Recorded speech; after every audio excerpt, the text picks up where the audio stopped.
Sometimes life gives us second chances when we least expect them, and sometimes those chances come wrapped in mystery. Phantom Briggs had given up on hope long ago, living as the town's forgotten mountain ghost until a blizzard led him to a cabin that would change everything. Deep in the high country, buried under fresh snow, stood a structure that shouldn't have existed on any map he knew. Inside, against all logic and reason, was a woman, alive but silent, barefoot in a faded dress, barely speaking above a whisper. She claimed she'd been waiting for him, though he'd never seen her face before in his 63 years of life. When he brought her down from the mountains, rumors spread like wildfire through the valley.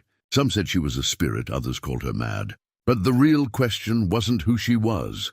It was what secret she'd been protecting in that frozen wilderness for all these years. Before we jump back in, tell us where you're tuning in from, and if this story touches you, make sure you're subscribed, because tomorrow I've saved something extra special for you. The leather journal sat open on the rough-hewn table, its pages yellowed and weathered like autumn leaves. Phantom Briggs traced a finger along the latest entry, wind patterns shifting northeast, storm approaching within 48 hours. His handwriting had grown smaller over the years, cramped but precise, documenting 3 decades of mountain observations that most folks would consider the ravings of a hermit. He closed the journal and tucked it into his coat pocket, the familiar weight settling against his ribs like an old friend. The cabin around him spoke of solitude chosen rather than imposed.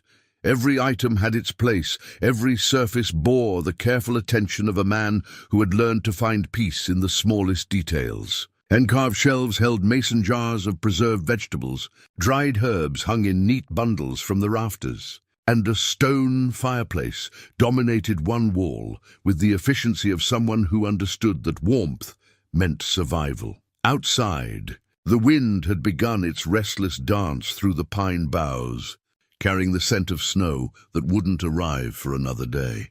Phantom had learned to read these signs the way other men read newspapers, finding in the mountain's moods a reliability that human company had never offered him. The people of Cedar Falls, 15 miles down the winding mountain road, had their own name for him. Mountain Ghost, they whispered when he appeared in town for supplies, moving through the general store with the quiet efficiency of someone who had forgotten how to make small talk. Children stared from behind their mothers' skirts, and shopkeepers counted his money twice, as if coins from a ghost might vanish before reaching the till. It hadn't always been this way. Once Phantom Briggs had been simply Simon Briggs, a man with a wife who laughed at his terrible jokes and a daughter who believed her father could fix anything broken in the world. He'd worked the lumber mill in those days, coming home each evening with sawdust in his hair and stories about the men he worked alongside. Margaret would have dinner waiting, and little Sarah would climb onto his lap to hear about the big trees that became houses and barns across 3 counties. The memories came less frequently now, blunted by time and deliberate forgetting, but they still caught him unaware in quiet moments. 23 years since the accident. 23 years since he'd learned that some things couldn't be fixed, no matter how clever your hands or how strong your will. The drunk driver who took them from him had walked away without a scratch, and Simon Briggs had walked into these mountains, leaving his old name and his old life buried with his family. He'd tried staying in town at first, accepting casseroles from well-meaning neighbors and enduring the careful kindness of people who meant well but couldn't understand that their pity felt like salt in an open wound. The empty house had echoed with ghosts, Margaret's humming from the kitchen, Sarah's laughter from the backyard swing he'd built with his own hands. Every corner held memories that threatened to drown him. The mountains had offered something different, silence that felt like healing rather than abandonment, and challenges that demanded his attention in the present moment rather than the unchangeable past. He'd started with weekend camping trips, then week-long expeditions, finally building the cabin that became his permanent refuge. The physical demands of mountain living, cutting firewood, maintaining his shelter, hunting and foraging for food, had given him a purpose that didn't require him to pretend the pain had healed.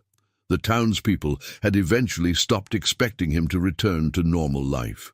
Years passed, and Simon Briggs became Phantom, a figure glimpsed occasionally on the ridgelines, moving through the wilderness with an almost supernatural understanding of terrain and weather. Some claimed he could predict storms days in advance, that animals followed him without fear, that he knew every hidden trail and secret valley in 100 square miles. They weren't entirely wrong. Isolation had sharpened his senses and deepened his connection to the natural world in ways that still surprised him. He could smell rain in the air hours before clouds appeared, read the movements of deer and elk like a language, and navigate by instinct through country that would lose most experienced hikers. The mountains had taught him to listen, really listen, in ways he'd never learned in civilization. But loneliness was the price of such solitude, and it had carved hollows in his spirit that he'd learned to carry without complaint. He spoke to himself more often than he cared to admit, carrying on conversations with Margaret and Sarah that helped fill the endless quiet. His journal had become a repository not just for weather observations, but for thoughts he might once have shared over dinner, dreams that visited him in the long winter nights, and fears he'd never spoken aloud to another living soul. The approaching storm promised to be significant, the kind of weather event that could reshape the landscape and test even his considerable survival skills. His joints ached with the change in barometric pressure, and the animals had been restless for days, their behavior following patterns he'd learned to interpret as clearly as written warnings. Squirrels had been gathering stores with unusual urgency, and the birds had gone quiet in ways that spoke of serious weather approaching. He'd prepared as he always did, checking his supply of firewood, ensuring his water wouldn't freeze, and securing anything that might blow away in high winds. But something felt different about this storm, though he couldn't quite articulate the sensation that had been growing in the back of his mind for the past week. Call it intuition, or the accumulated wisdom of 3 decades in the mountains. But Phantom sensed that this weather would bring more than snow and wind. The town of Cedar Falls nestled in the valley below, like a child's toy village, its lights beginning to twinkle as evening approached. From his vantage point, Phantom could see the orderly grid of streets, the church steeple rising above modest homes, and the main street where people went about their daily business with the comfortable predictability of community life. He'd once been part of that pattern, his days measured by work schedules and social obligations, his identity defined by roles, husband, father, neighbor, that had given his life meaning and structure. Sometimes, usually on nights like this, when the loneliness pressed close, he wondered what his life might have looked like if he'd stayed, if he'd found a way to heal within the embrace of human company rather than in mountain solitude. But the wondering never lasted long. He'd made his choice and lived with its consequences, finding in the wilderness a kind of peace that might not have been possible any other way. As darkness settled over the high country, Phantom made his final preparations for what promised to be a memorable storm. He banked the fire to burn slowly through the night, checked his stores one more time, and settled into his reading chair with a cup of coffee and a worn paperback novel. Outside, the wind continued its restless conversation with the trees, and somewhere in that sound, he heard the approaching footsteps of change. Tomorrow, he would discover that some storms bring more than weather. Some storms bring second chances wrapped in mystery, delivered to the doorsteps of men who had stopped believing in the possibility of redemption. But tonight Phantom Briggs sat in his mountain cabin, reading by lamplight and listening to the wind, unaware that his carefully constructed solitude was about to be forever changed by a discovery that would challenge everything he thought he knew about loss, hope, and the unexpected ways that life offers us new beginnings when we've given up looking for them. The storm arrived with the fury of an angry god, transforming the familiar mountain landscape into an alien world of driving snow and howling wind. Phantom woke before dawn to the sound of his cabin creaking under the assault, the windows rattling in their frames as gusts that must have topped 60 miles per hour battered the structure he'd built to withstand the worst the mountains could offer. By noon, 3 feet of snow had fallen, and the world beyond his windows had disappeared into a white void that swallowed trees and ridgelines alike. The storm had exceeded even his most dire predictions, and for the first time in years, Phantom felt genuine concern about his safety. The wind-driven snow was finding its way through gaps he'd never noticed, and ice was forming on the inside of his windows, despite the warmth from his wood stove. He spent the morning reinforcing weak spots and moving his most essential supplies away from the walls. But by afternoon it became clear that staying in the cabin might not be an option. A massive pine, its roots loosened by the saturated soil, crashed down just 50 yards from his front door, and the sound of splintering wood told him that others were likely to follow. The cabin sat in a small clearing, surrounded by old-growth forest, and what had always felt like protective shelter now seemed like a target in nature's shooting gallery. The decision to leave came when a section of his roof began to sag under the accumulated snow weight. Phantom had survived 3 decades in these mountains by trusting his instincts, and every sense he possessed was now screaming that he needed to find different shelter. He packed his emergency kit, food for 3 days, his sleeping bag, fire-starting materials, and his grandfather's compass, and prepared to venture into conditions that would challenge even his considerable skills. Moving through the storm felt like swimming through thick liquid, each step requiring tremendous effort as the wind tried to knock him off his feet, and the snow sought to blind him completely. He followed a game trail that led deeper into the high country, toward a series of rock formations he knew offered caves and overhangs that might provide better protection than his compromised cabin. But the storm had other plans. Within an hour of leaving his shelter, Phantom found himself completely disoriented, the familiar landmarks erased by the white fury that surrounded him. His compass spun wildly, affected by some magnetic disturbance he'd never encountered before, and the wind had shifted directions so many times that even his practiced sense of direction had abandoned him. It was then, struggling through snow that reached his thighs and fighting winds that threatened to lift him off his feet, that he glimpsed something impossible through the swirling white curtain, a structure dark and solid against the storm, standing where no building should exist according to his mental map of every square mile of this territory. As he fought his way closer, the shape resolved into a log cabin, smaller than his own, but built with the same practical attention to mountain weather. Snow had drifted against its walls, nearly reaching the windows, but the structure appeared sound and well-maintained despite looking as if it had been abandoned for years.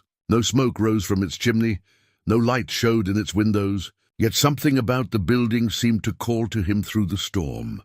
The door was unlocked, swinging open at his touch to reveal an interior that defied explanation. The cabin was warm, not just free from the killing cold outside, but actually warm, as if a fire had been burning recently.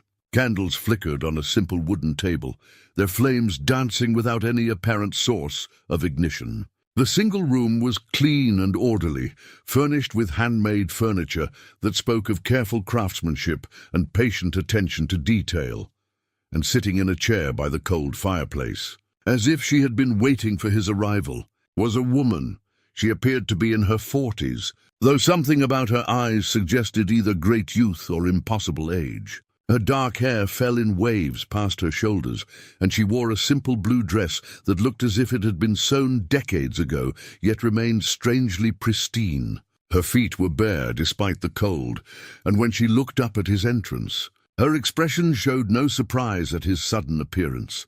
"You're earlier than I expected," she said, her voice barely above a whisper, but somehow carrying clearly in the warm air. "Though I suppose the storm changed your timing." Phantom stood in the doorway, snow melting from his coat and creating puddles on the wooden floor, struggling to process what he was seeing. The rational part of his mind insisted that he was hallucinating, that the stress of the storm and the disorientation had finally caused his 63-year-old brain to snap. But the warmth of the cabin was real, the woman's presence undeniable, and the candles continued to burn with steady flames that cast dancing shadows on the walls. "I don't understand," he managed, his voice rough from years of minimal use. "This cabin, it shouldn't be here. I know every building in a 50-mile radius." The woman smiled, though the expression carried a sadness that seemed to reach back through years of accumulated grief. "Time moves differently in the mountains," she said. "Things appear when they're needed, and people find what they're meant to find when the moment is right." She gestured to a chair across from her, and despite every instinct that told him to flee this impossible situation, Phantom found himself stepping fully inside and closing the door behind him. The storm's fury immediately became muted, as if the cabin existed in a pocket of calm within the chaos. "My name is Elena," the woman continued, her dark eyes never leaving his face. "And I've been waiting a very long time for you to arrive. Waiting for me."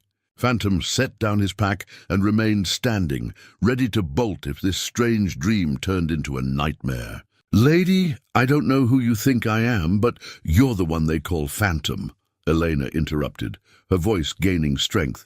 "The mountain ghost who lives alone and speaks to the wind. The man who lost everything and came here to forget." The accuracy of her words hit him like a physical blow. "How could you possibly know that?" "I know because I've been watching," Elena said simply. "I've seen you walking the ridgelines, talking to memories of people who can't answer back. I've watched you survive winters that would kill other men, and I've seen the way you carry your grief like a stone in your chest." She stood then, moving with a fluid grace that seemed almost supernatural, and approached him with her hands extended. When she reached out to touch his arm, her fingers were warm, despite the impossible circumstances of their meeting. "The storm brought you here because it's time," she said. "Time for you to understand that some things that seem lost can still be found, and some people who appear to be alone have been waiting for the right moment to reveal themselves." Phantom stared into her eyes, seeing depth that seemed to contain decades of secrets and sorrows that might rival his own. The logical part of his mind continued to insist that none of this could be real, but something deeper, some instinct that had kept him alive in the wilderness for 30 years, told him that Elena represented either his salvation or his destruction. "What are you?" he whispered. Elena's smile grew sadder, if such a thing were possible. "I'm someone who has been keeping watch for far longer than you might believe," she said.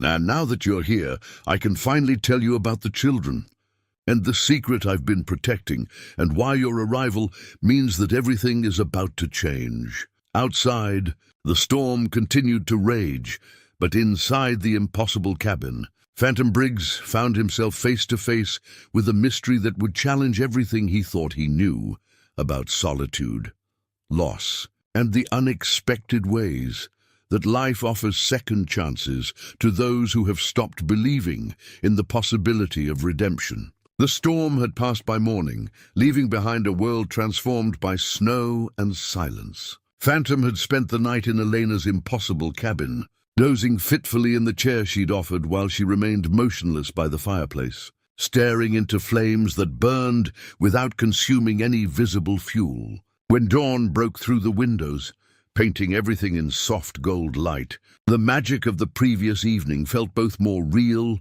and more impossible than before. Elena moved differently in daylight, her ethereal grace replaced by something more fragile and uncertain. She flinched at sudden sounds, the settling of snow on the roof, the distant crack of a tree branch, and her eyes darted constantly toward the windows as if expecting unwelcome visitors. When Phantom suggested they head down to Cedar Falls, she nodded with resignation rather than enthusiasm.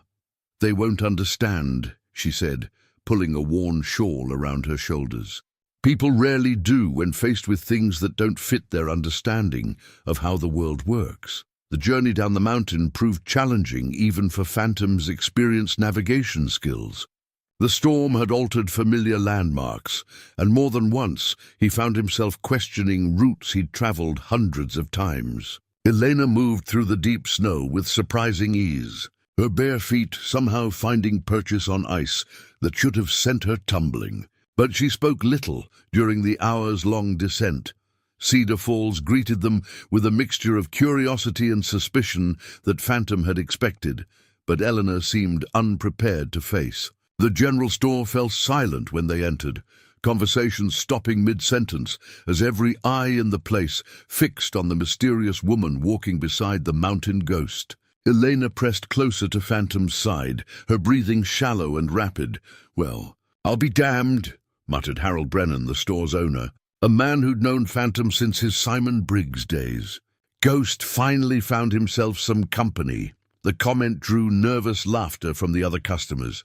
But Phantom noticed how their amusement quickly turned to unease as they got a better look at Elena, her simple blue dress, clearly handmade but of excellent quality, belonged to no fashion from the past 50 years. Her dark hair fell loose around her shoulders in a style that suggested careful attention, but no modern styling products. Most unsettling of all were her eyes, ancient and watchful, as if she were cataloguing every detail of the modern world for some purpose they couldn't guess. Dr. Sarah Chen, the town's physician and one of the few people who still spoke to Phantom with genuine warmth, approached them with professional concern. Phantom, is everything all right? Is your friend injured?" "She needs a place to stay," Phantom said, the words feeling strange in his mouth after years of minimal conversation. "Somewhere warm and safe while we figure things out." Dr. Chen studied Elena with the careful attention of someone trained to read physical symptoms and emotional distress. "What's your name, dear?"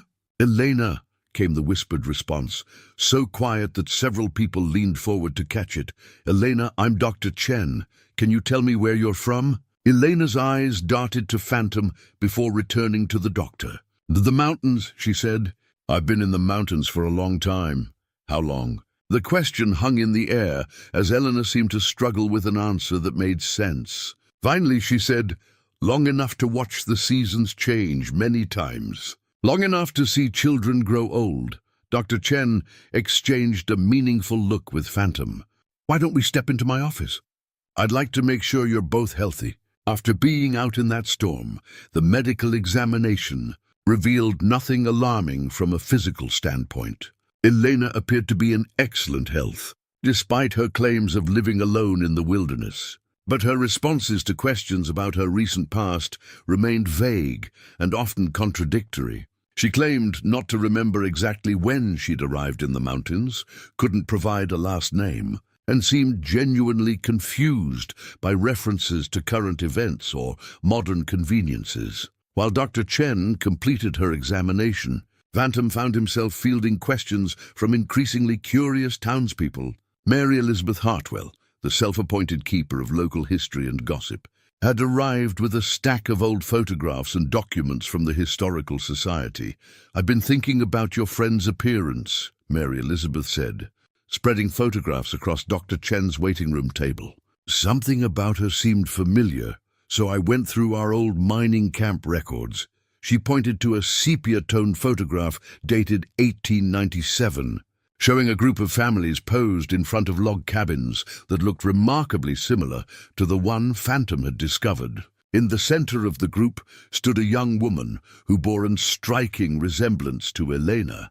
The same dark hair, the same watchful eyes, even the same style of simple dress. "This is from the Silverbrook Mining Company camp," Mary Elizabeth continued. "It was one of the operations that closed down during the mining wars in the 1890s. Most of the families disappeared when the violence started. Some say they fled to California. Others think they were killed." Phantom studied the photograph, feeling a chill that had nothing to do with the weather. The resemblance was uncanny, but more unsettling was Elena's reaction when she emerged from the examination room and saw the image. Her face went white, and she reached out with trembling fingers to touch the glass. She began, then stopped, shaking her head as if trying to clear away cobwebs. I remember this day. The photographer made us stand so still, and little Timothy wouldn't stop fidgeting. Mary Elizabeth's eyes widened. Timothy Morrison. He was 6 years old when this picture was taken. That would make him dead, Eleanor said simply. They're all dead now. I watched over them as long as I could, but eventually everyone goes to sleep in the mountains. The room fell silent, except for the ticking of Dr. Chen's wall clock. Phantom felt the familiar weight of grief settling in his chest, recognizing in Elena's words the same kind of loss that had driven him to the mountains 30 years ago. But there was something else in her voice, a resignation that spoke of watching over others through their final moments, of carrying responsibilities that had stretched across decades. Elena, Dr. Chen said gently, I'd like you to stay in town for a few days so we can make sure you're getting proper nutrition and rest. I can arrange a room at Mrs. Patterson's boarding house. Eleanor shook her head vehemently. I can't stay. The children might need me. Someone has to keep watch. What children? Phantom asked, though he suspected the answer would deepen the mystery rather than resolve it. Elena looked at him with eyes that seemed to hold the weight of years beyond counting. The ones who never made it down from the mountains, she said. The ones who got lost in the snow and cold and never found their way home. Someone has to remember where they sleep. The conversation that followed revealed fragments of a story that made little logical sense, but carried an emotional weight that none of them could dismiss. Elena spoke of maintaining vigils at hidden graves, of protecting sacred places from those who would disturb them, and of waiting for someone who could help her complete a task she'd carried alone for longer than anyone living could remember. As evening approached, it became clear that Elena would not be separated from Phantom, nor would she agree to stay in town without him. Mrs. Patterson, the boarding house owner, agreed to provide them with adjacent rooms, though she made it clear that such arrangements were highly irregular and would be the subject of considerable town gossip. That night, as Phantom lay in an unfamiliar bed listening to the sounds of civilization beyond his window, he found himself thinking about the photograph and Eleanor's reaction to it. The resemblance could be coincidental, the product of shared ancestry, or simply the limitations of old photography. But something in Elena's eyes when she looked at that image suggested memories that reached back further than any normal human lifespan should allow. Tomorrow, he decided they would return to the mountains and begin looking for answers to questions he wasn't sure he was ready to ask. The antique silver locket revealed itself by accident the next morning when Elena bent to lace the boots Dr. Chen had provided her. The chain caught on a button of her dress, pulling the small pendant from where it had been hidden beneath the fabric. Phantom noticed it first, a delicate piece of jewelry that seemed far too valuable for someone who claimed to have been living rough in the mountains. May I see that? He asked gently, pointing to the locket. Elena's hand moved protectively to her throat, covering the pendant with her palm. For a moment, her eyes held the wild look of a cornered animal, but then she seemed to recognize something in Phantom's expression that reassured her. With trembling fingers, she lifted the chain over her head and placed the locket in his outstretched hand. The silver was tarnished with age, but still bore intricate engravings of mountain wildflowers around its edges. When Phantom pressed the small clasp, the locket opened to reveal a photograph of a young child, a boy with serious dark eyes and unruly hair, perhaps 4 or 5 years old. On the opposite side, engraved in flowing script, were the initials EM and TM, along with a date, June 15th, 1894. Timothy, Elena whispered, her voice barely audible. My Timothy. Phantom felt his chest tighten with a familiar ache. He recognized the tone in her voice, the way grief could compress an entire world of love and loss into a single name. Your son? Elena nodded, tears tracking silently down her cheeks. He would have been 6 when that photograph was taken at the mining camp. Such a bright boy, always asking questions about everything he saw. He wanted to know why the mountains changed colors with the seasons, why some rocks sparkled and others didn't, Why, the birds knew when to fly south. The pain in her voice was so raw, so immediate, that Phantom found himself struggling with his own memories. Sarah had been the same age when she died, full of endless curiosity about the world around her. The similarity hit him like a physical blow, and for a moment he was back in his old kitchen, listening to his daughter's voice drift from the backyard as she played on the swing he'd built for her 6th birthday. What happened to him? Phantom asked, though he suspected the answer would be difficult to hear. Elena took the locket back, cradling it in both hands, as if it contained something more precious than memory. The winter of 1898 was harsh, even by mountain standards. Food became scarce, and some of the mining families started leaving for warmer places. But there were those who stayed, who believed the spring would bring new opportunities. She paused, staring into the distance, as if seeing events that had taken place more than a century ago. The Claiborne family controlled most of the profitable claims, and they didn't want competition from independent miners. They started spreading rumors about Indian attacks, about dangerous wildlife, anything to frighten the smaller operations into abandoning their stakes. Phantom had heard stories about the mining wars, the violent conflicts that had erupted throughout the Colorado Territory as different groups fought for control of valuable claims. What he hadn't known was how deeply those conflicts had affected individual families. Children caught in the crossfire of adult greed and ambition. Timothy was playing near the creek when they came, Elena continued, her voice growing stronger even as her hands shook. I was hanging laundry, and I heard the horses before I saw them. By the time I realized what was happening, they had already taken him. Taken him where? Higher into the mountains, where they thought no one would look. They said it was a warning to the other families. Leave now or lose more than just your mining claims. Eleanor's eyes hardened with an anger that seemed to burn across the decades. I followed them, but by the time I found their camp, Timothy was already gone. They said he'd tried to escape and gotten lost in a snowstorm.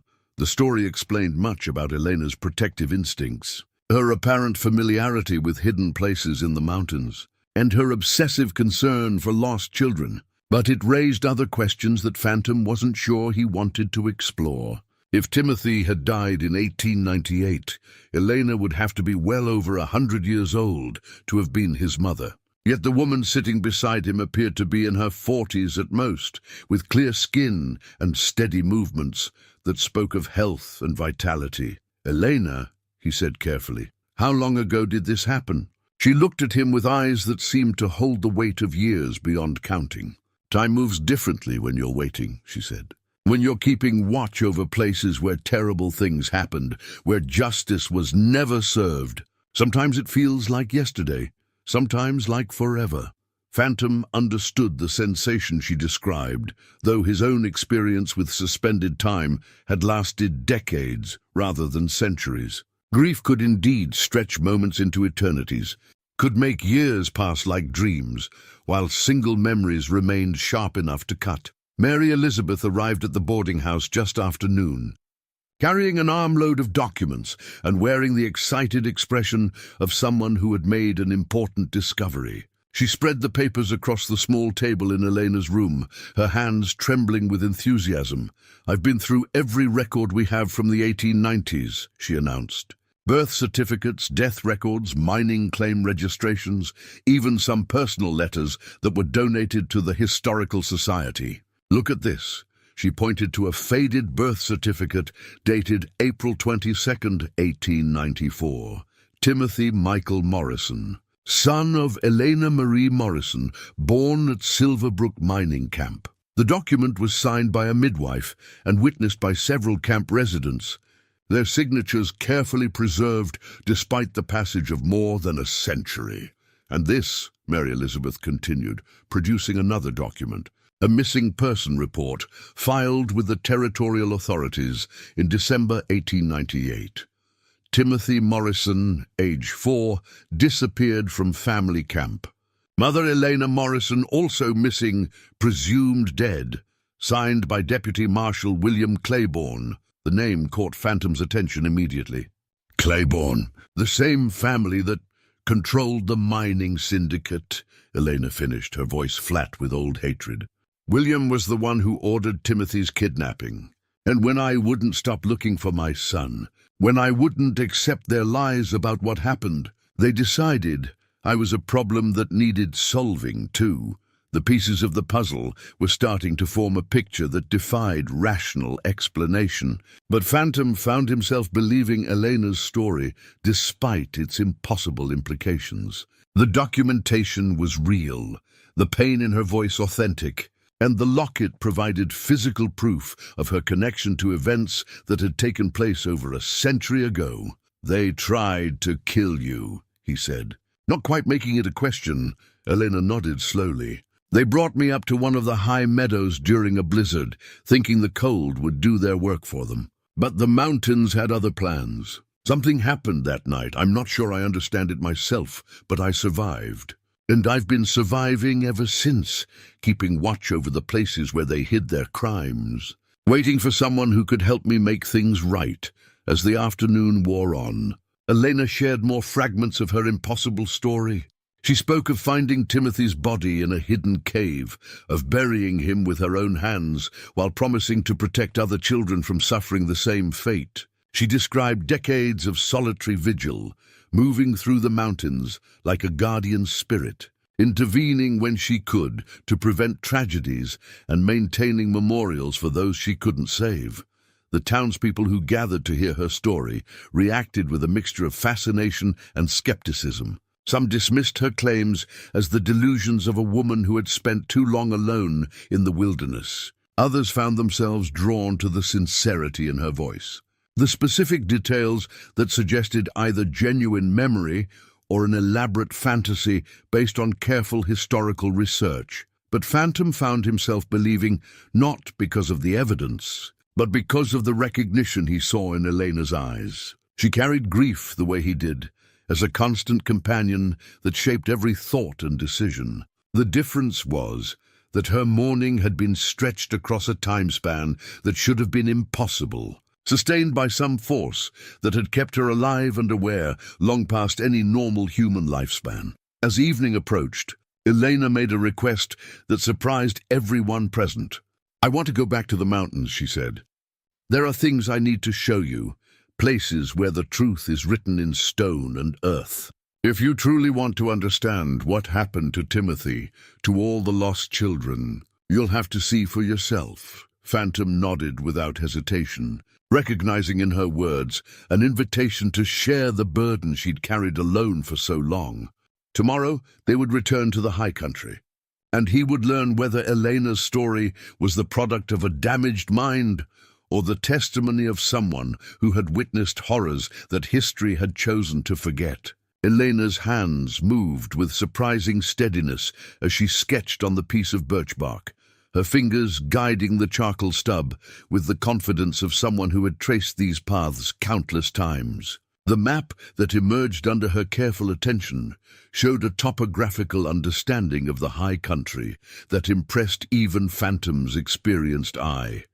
Elevation changes marked with precise detail, water sources indicated with small symbols, and hidden trails that connected remote locations in ways that most maps never revealed.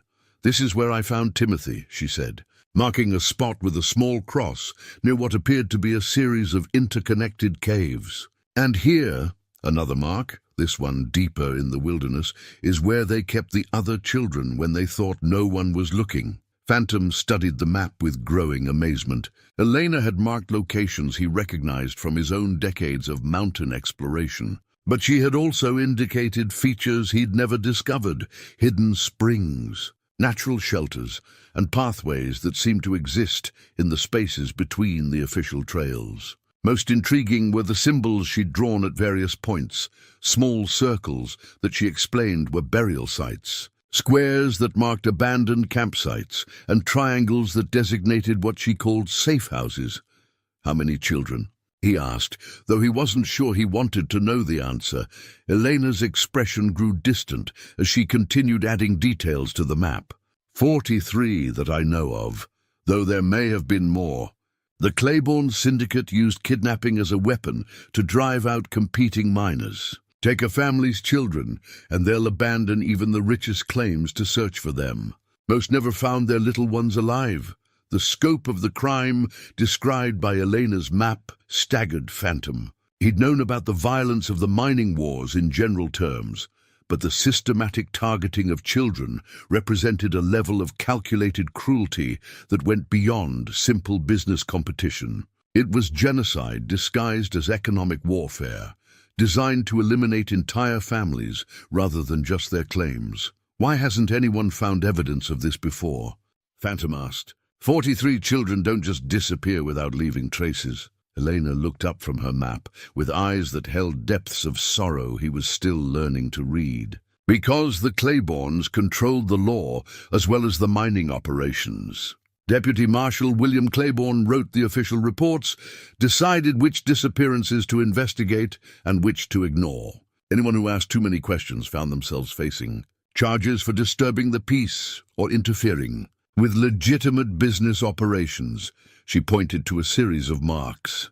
High on the eastern slope of Mount Sterling, an area Phantom knew to be nearly inaccessible except to experienced climbers. This is where they built their main camp, the place where they brought children who couldn't be released because they'd seen too much. It's hidden in a natural amphitheater that can't be seen from any of the normal approaches. The first location Elena led him to was a meadow he'd passed through hundreds of times without recognizing its significance. Hidden beneath a canopy of old-growth pines, the site appeared to be nothing more than a natural clearing where wildflowers bloomed in seasonal profusion. But Elena's trained eye picked out details that spoke of long-ago human habitation, stone foundations nearly buried under decades of leaf litter, the remains of a well that had been carefully concealed, and subtle changes in vegetation that marked where buildings had once stood. This was the Morrison family camp, Elena said, kneeling beside what had once been the foundation of a cabin. Timothy and I lived here for 2 years, while his father worked the silver claim up the ridge. It was a good life, hard but honest. We had neighbors who shared what they had when times were difficult, and children who played together regardless of which family they belonged to. Phantom watched her move through the abandoned campsite with the careful reverence of someone visiting a grave. She touched certain stones as if greeting old friends, paused at spots where specific memories seemed to rise from the earth, and spoke in whispers about people who had been dead for over a century, as if they might still be listening. The emotional weight of her grief was palpable, but there was something else in Elena's demeanor that troubled him.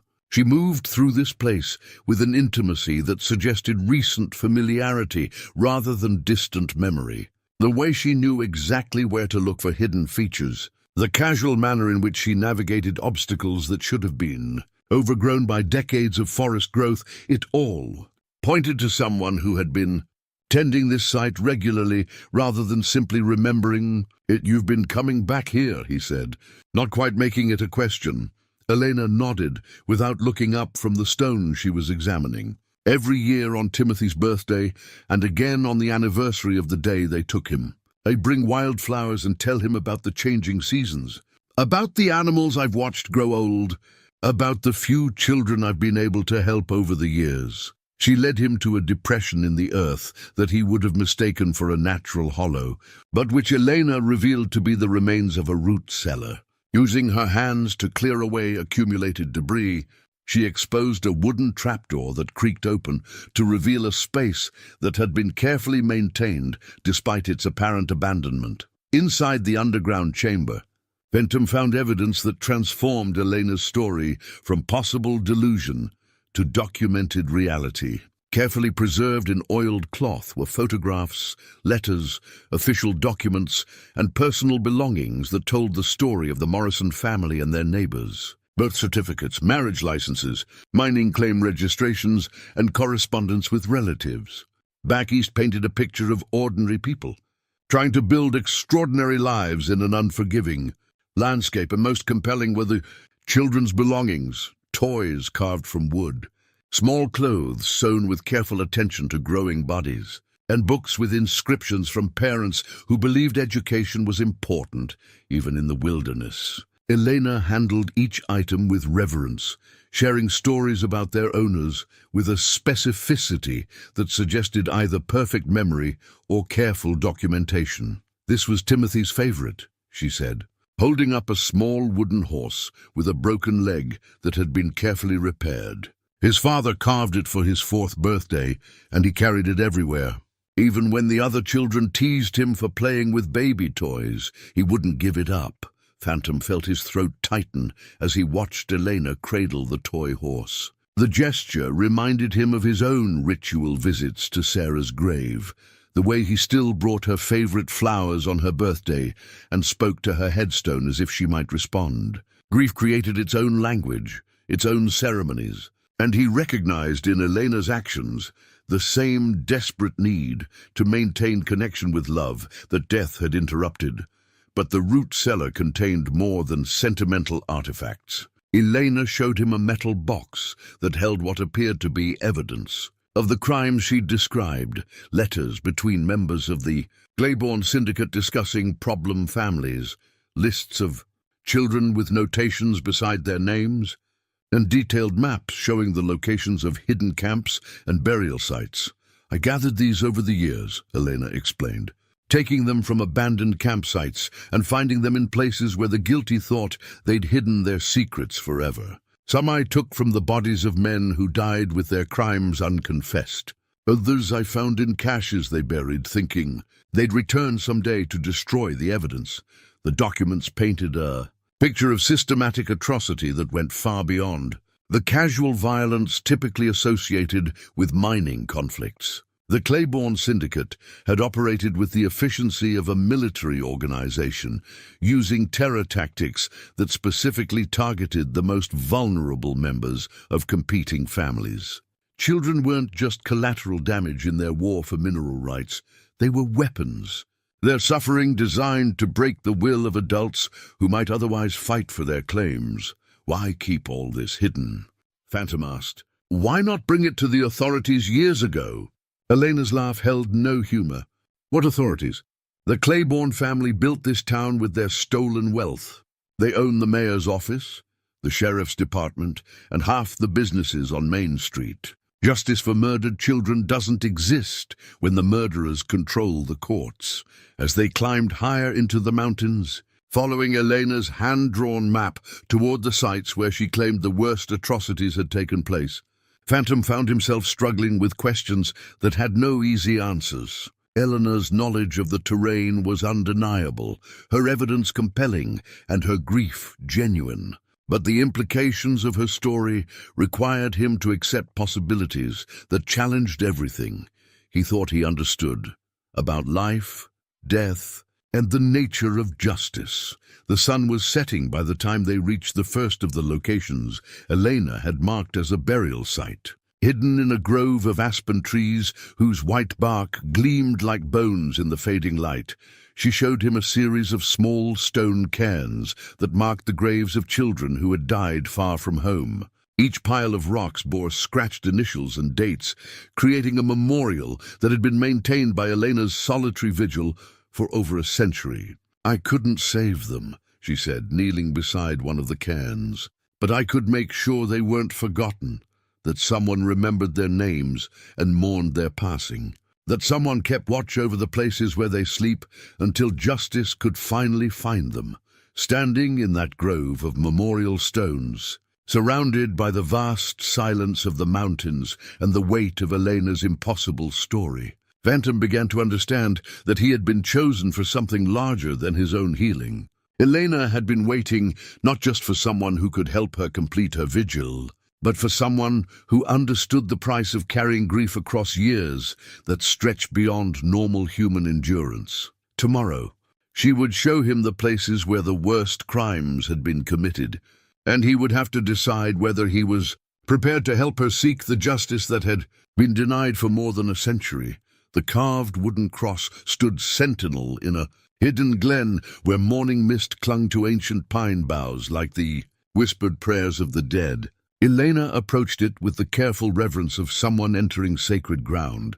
her footsteps silent on the carpet of fallen needles that had accumulated around its base over decades of seasons. Phantom followed at a respectful distance, recognizing the solemn ritual of her approach. The cross itself was larger than he'd expected, hewn from mountain cedar with the careful attention to detail that spoke of someone who understood that this memorial might be the only monument these children would ever receive. Deep grooves carved into the wood listed names in chronological order, each accompanied by an age that broke his heart. Timothy Morrison, 4. Sarah Beth Collins, 6. Michael James Brennan, 8. The list continued down both arms of the cross with terrible precision. 43 names, Elena said, running her fingers along the carved letters with the gentle touch of a mother checking on sleeping children.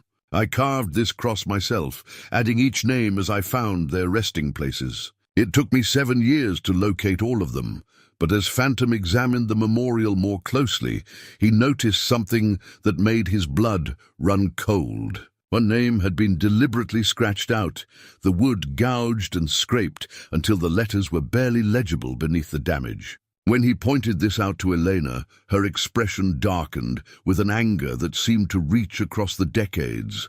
Marcus Claiborne, she said, her voice flat with old hatred. William's youngest son. He was 8 years old when his father's men took Timothy, and he was there when they brought the children to the hidden camps. But he wasn't a victim.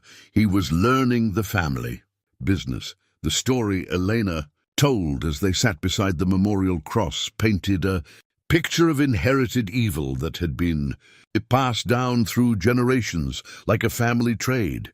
Marcus Claiborne had been raised to see violence as a tool of business, murder as the acceptable method of claim jumping, and the suffering of children as merely the cost of maintaining power.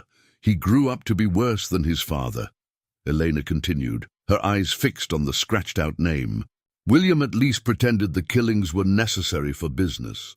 Marcus enjoyed them. He developed new methods of torture, found ways to make children suffer that his father had never imagined. Phantom felt sick as Elena described the evolution of the Claiborne family's crimes, how each generation had found new depths of cruelty to explore. But what troubled him most was the way Eleanor spoke about events that should have taken place decades after her own death, as if she had witnessed the entire bloody dynasty from its beginning to what she claimed was its eventual end. Marcus died in 1953, she said, answering the question he hadn't yet asked. Fell from a cliff while hunting, though those who knew about his other activities suspected justice had finally found him. But by then the damage was done. The Claiborne wealth was established, their crimes buried under layers of respectability and municipal power. The deeper caves Elena led him to revealed evidence that supported her most disturbing claims. Hidden chambers, accessible only through passages that required crawling through spaces barely wide enough for an adult body, contained artifacts that told stories of systematic torture and murder spanning decades. Chains bolted to stone walls, tools designed for inflicting pain, and personal belongings taken from victims painted a picture of industrialized cruelty that went far beyond the casual.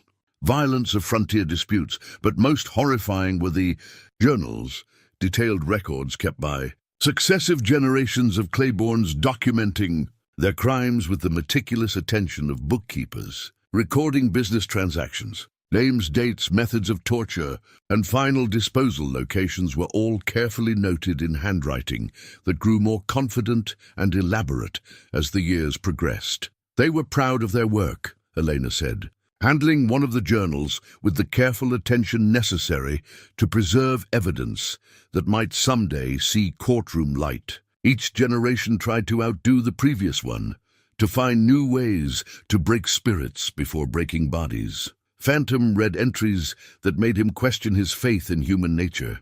Children described not as victims, but as inventory, their suffering documented with clinical detachment that suggested complete psychological disconnection from the reality of their actions. Maps showed disposal sites scattered across hundreds of square miles of wilderness, locations chosen specifically because they would never be found by searchers. How many people knew about this? He asked, struggling to understand how such systematic evil could exist without exposure. Elena's expression grew grim. More than you might think. Fewer than it should have taken to stop it. The Claibornes were careful to involve influential people in their crimes. Judges, sheriffs, business leaders who benefited from the wealth generated by stolen claims. Once you're complicit in one murder, it becomes easier to ignore the next dozen. She showed him correspondence that revealed the scope of the conspiracy. Elected officials who received regular payments in exchange for overlooking disappearances.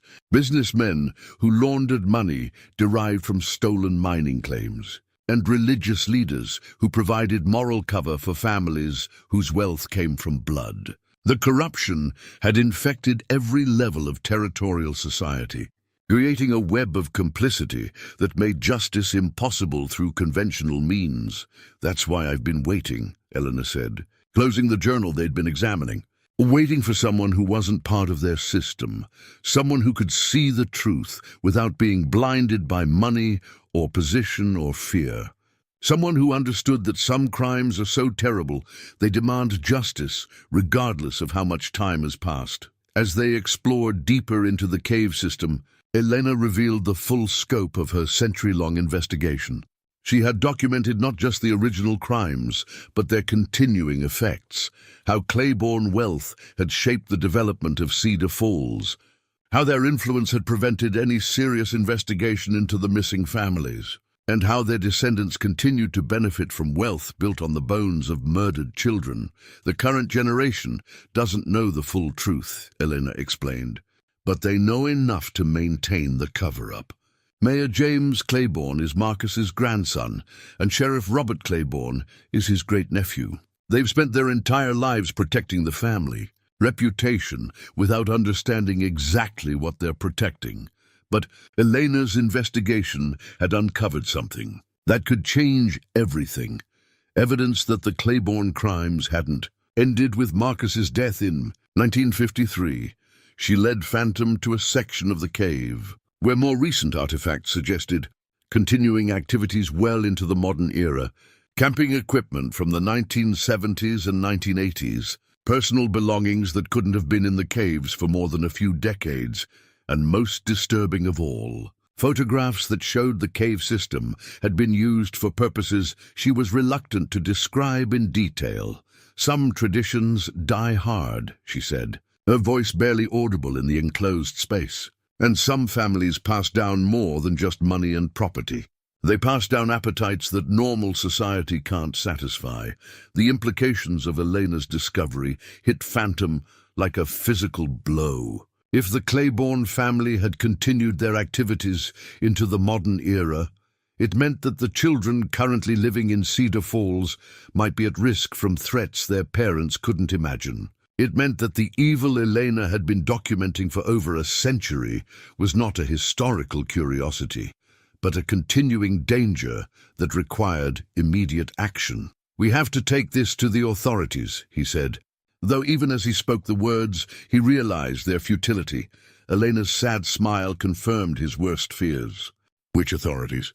"The sheriff who shares the Claiborne name, the mayor whose election campaigns are funded by Claiborne businesses, the state attorney general whose political career depends on Claiborne contributions." As they made their way back toward the cave entrance, Elena shared the final piece of her investigation, evidence that the current generation of Claibornes was planning something that would eclipse even their ancestors' crimes. Hidden documents suggested a development project that would destroy the evidence of historical atrocities while providing cover for new ones. A plan that would finally erase the last traces of Elena's century-long vigil.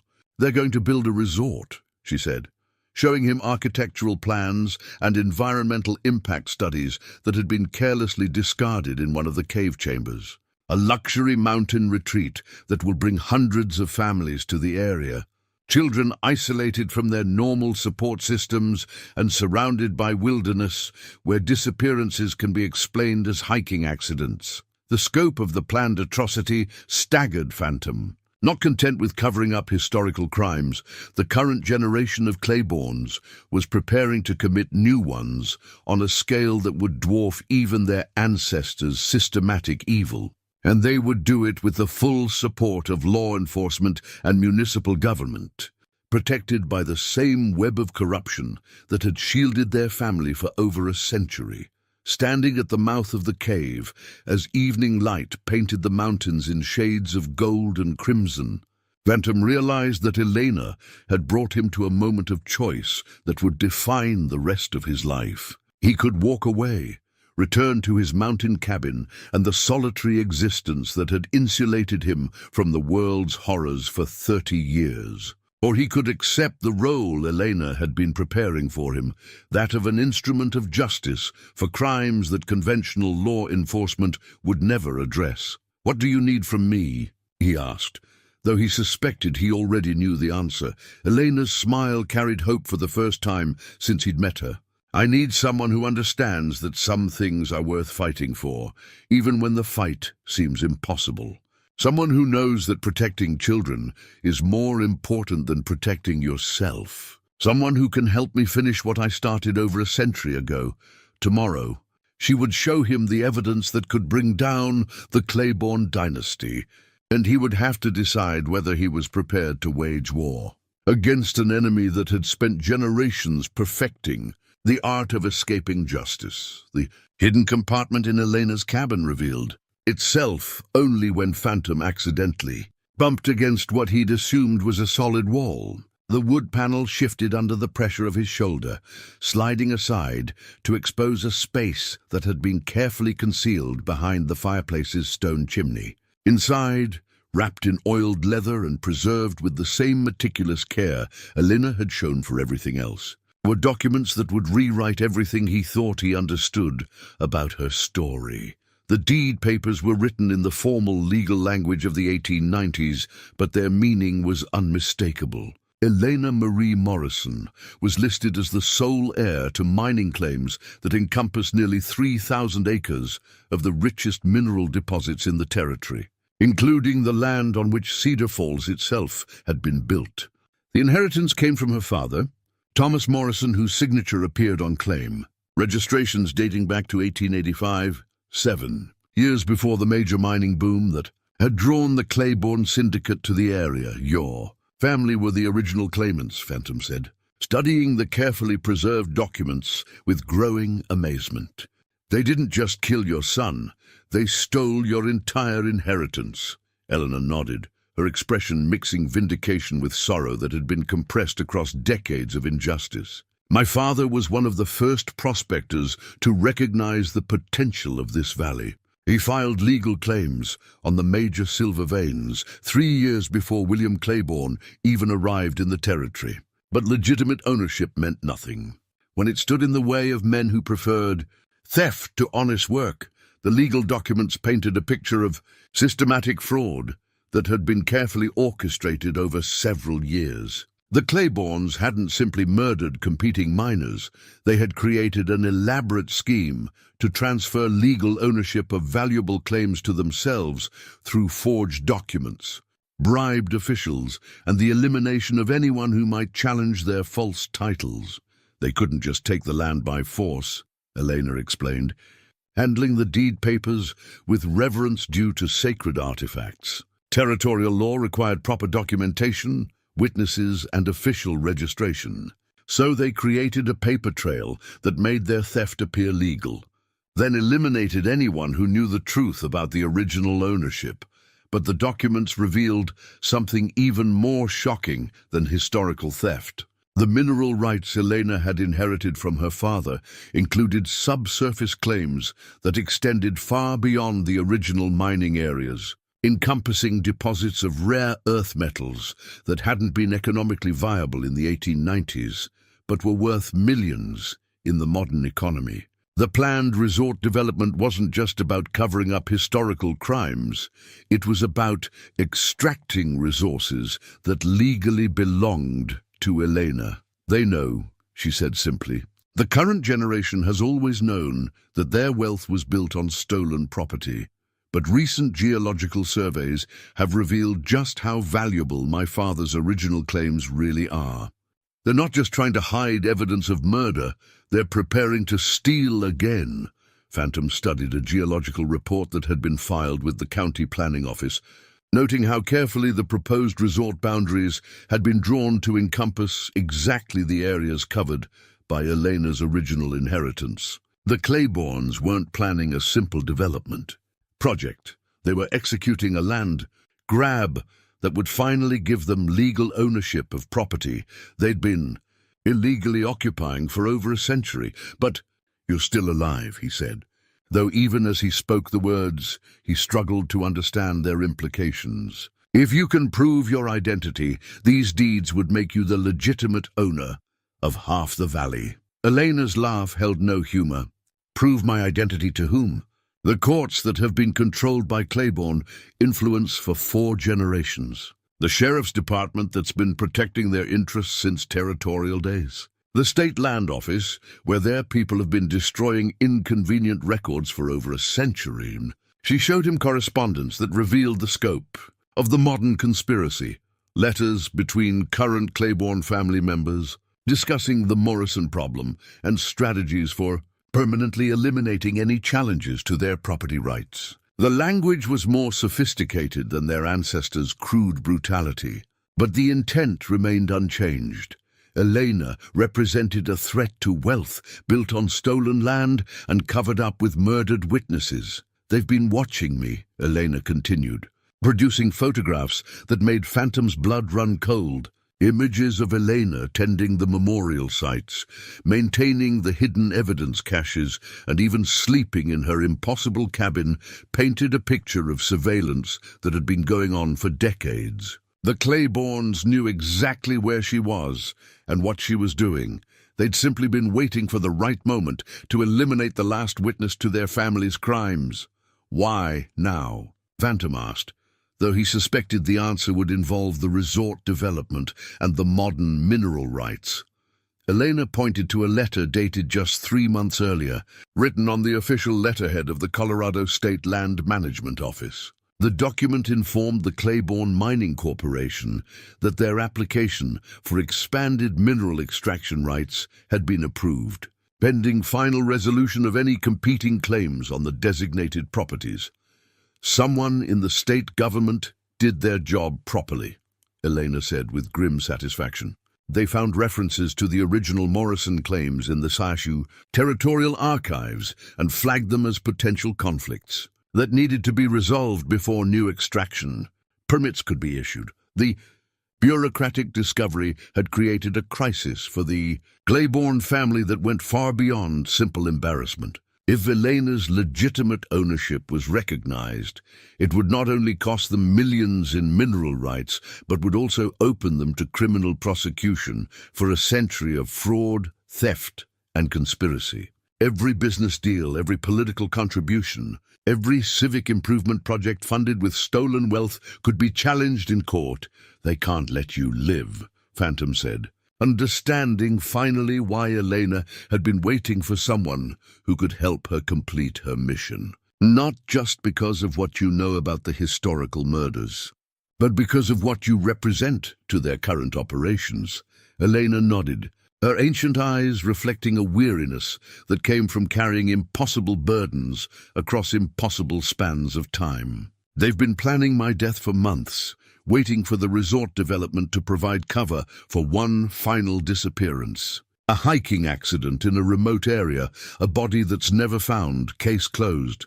But Elena had been preparing for this confrontation far longer than her enemies realized. The hidden compartment contained more than just legal documents. It held evidence of modern crimes that would destroy the Claiborne family's carefully maintained respectability. Photographs of contemporary activities in the hidden caves, financial records showing how murder-derived wealth had been laundered through legitimate businesses, and correspondence proving that current family members were actively conspiring to commit fraud and eliminate witnesses. "I've been documenting everything," Elena said, showing him digital storage devices that seemed incongruous in the rustic cabin. Every conversation I could overhear, every document I could photograph, every piece of evidence that proves the Claiborne family's current activities are just as criminal as their ancestors' murders. The scope of Elena's modern investigation revealed capabilities that didn't match her apparent isolation from civilization. Somehow, despite living alone in the mountains for decades, she had managed to infiltrate secure locations, photograph sensitive documents, and record conversations that would require sophisticated surveillance equipment. How? Phantom asked, gesturing to the collection of evidence that would have challenged the resources of a professional intelligence. Operation. Elena's smile carried secrets that reached back through decades of careful preparation. You forget that I've had over a century to perfect my techniques. I've learned to move through their world like a ghost, to hear conversations they thought were private, to access records they believed were secure. When you have unlimited time and unlimited motivation, you can accomplish things that seem impossible. She showed him architectural plans for the current Claiborne mansion that revealed hidden rooms and passages unknown to law enforcement, detailed schedules of family members that demonstrated months of careful observation, and financial records that proved modern Claiborne wealth was still derived from activities that would destroy them if exposed to public scrutiny. They think they're hunting me, Elena said, organizing the evidence with the careful attention of someone preparing for war. But I've been hunting them for longer than they can imagine. I know their weaknesses, their secrets, their fears. I know exactly how to destroy them. The revelation transformed Elena from mysterious victim to dangerous adversary, someone who had spent over a century preparing for a confrontation that would finally bring justice to crimes that conventional law enforcement had never been able to address. But it also raised questions about the nature of her survival that Phantom wasn't sure he was ready to explore. Elena, he said carefully, what exactly are you? Her expression grew thoughtful, as if she were considering how much truth he could handle. I'm someone who refused to die while injustice remained unfinished. Someone who discovered that the mountains have their own laws about life and death, and sometimes those laws allow exceptions for purposes that transcend normal human understanding. As evening approached, Elena revealed the final element of her century-long plan. The resort development that the Claibornes intended to use as cover for eliminating her would instead become the stage for their own destruction. She had evidence that would expose not just their historical crimes, but their contemporary corruption. Documentation that would bring down their political allies and business partners, and proof that would make their stolen wealth subject to forfeiture. Tomorrow, she said, sealing the documents back in their protective wrapping. They're planning to make their move. Mayor Claiborne has called a special town meeting to announce the resort development, and Sheriff Claiborne will be providing security. They think it's the perfect opportunity to eliminate the last threat to their empire. Phantom realized that Elena had orchestrated events to bring all her enemies together in one place. At one time, where the evidence she'd gathered could be presented to the largest possible audience. But he also understood that she was planning something that would put both their lives at risk. What do you need me to do? He asked, though he suspected the answer would require him to confront dangers he'd spent 30 years avoiding. Elena's smile was fierce with anticipation of justice finally served. I need you to help me prove that some crimes are so terrible they create their own laws of retribution. And some debts can only be paid in full when the truth finally comes to light.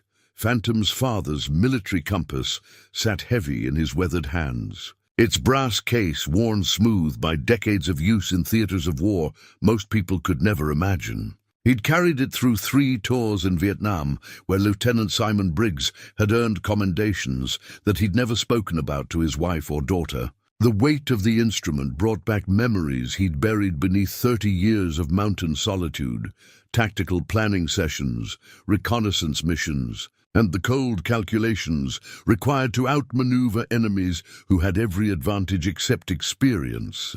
You were military, Elena said, watching him study the compass with the practiced attention of someone reading a critical instrument. It wasn't a question. Somehow she had recognized in his movements the economy of motion that came from years of training for situations where mistakes meant death. "Long time ago," Phantom replied. Though the skills had never truly left him, even in his mountain isolation, he'd maintained the habits of situational awareness, route planning, and resource management that had kept him alive in jungles where a moment's inattention could be fatal. Different life, different man. Elena's expression suggested she understood that some transformations were never complete, that the essence of what made a person dangerous could lie dormant for decades before circumstances awakened it again. The town meeting is set for 7 tonight at the community center. Mayor Claiborne expects a full turnout. He's been promising announcements about economic development that will bring prosperity to everyone. Phantom nodded, already beginning to analyze the tactical situation with instincts he hadn't used since the war. The community center was a single-story building with multiple exits, large windows that could serve as observation points or escape routes, and a stage area that would give Elena visibility to the entire assembled crowd. But it was also a space that the Claibornes would control, with Sheriff Claiborne's deputies positioned to handle any disruptions that might interfere with their presentation. "They'll be expecting you to try something," he warned. "A century of preparation won't mean much if they're ready for your move." Elena's smile carried confidence that had been building through decades of patient planning. "They're expecting the same woman who ran from them in 1898, someone who could be frightened into silence or eliminated through crude violence.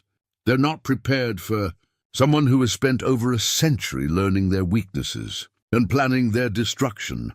She showed him a detailed layout of the community center that revealed knowledge no casual observer could possess: structural details, security camera positions, and even the location of electrical and communication systems that could be disrupted if necessary. Elena had been preparing for this confrontation with the thoroughness of a military operation, and Phantom recognized in her planning the same attention to detail that had characterized his own successful missions. "The deputies will be armed," he observed, studying the positioning she'd marked on the building plans. "And Claiborne will have backup ready, and they won't hesitate to use force if they feel threatened." Elena nodded, acknowledging the danger while demonstrating that she'd already accounted for it in her planning. "That's where your skills become crucial. I need someone who can move through hostile territory, who can protect civilians while ensuring the evidence reaches the people who need to see it. I need someone who understands that sometimes the only way to prevent greater violence is to be prepared for inevitable confrontation." The preparations that followed reminded Phantom of mission briefings from a lifetime ago, when young soldiers learned to balance audacity with caution in pursuit of objectives that conventional approaches couldn't achieve.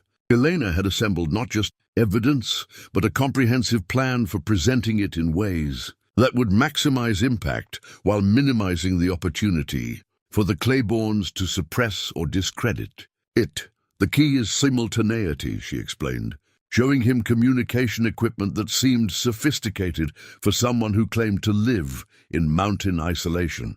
"The evidence has to reach multiple audiences at the same time: the townspeople at the meeting, state authorities who can't be bought, and media outlets that will ensure the story can't be buried."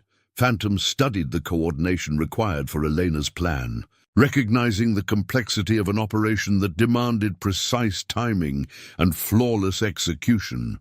She had identified allies in unexpected places: townspeople who had been harboring their own suspicions about Claiborne activities, state investigators who had been frustrated by local obstruction of their inquiries, and journalists who specialized in exposing corruption in small communities. Mary Elizabeth Hartwell has been documenting inconsistencies in official records for years, Eleanor continued, revealing the extent of her intelligence network. Dr. Chen has been questioning unexplained injuries and deaths that the sheriff's department refused to investigate properly. Even Harold Brennan has been keeping track of Claiborne. Business dealings that seemed too profitable for legitimate operations. The revelation that Elena had been cultivating allies throughout the community suggested planning that went far beyond a simple desire for revenge. She had been building a coalition of people who shared her commitment to justice. Individuals who had been waiting for someone with the evidence and courage necessary to challenge the Claiborne stranglehold on local institutions. "They trust you," Phantom observed, understanding that Elena had somehow earned the confidence of people who had never heard her full story. "They trust what I represent," Elena corrected. "The possibility that truth can triumph over power, that ordinary people can stand up to corruption when they have the right evidence and the right moment. They've been waiting for someone to give them permission to act on what they've always suspected."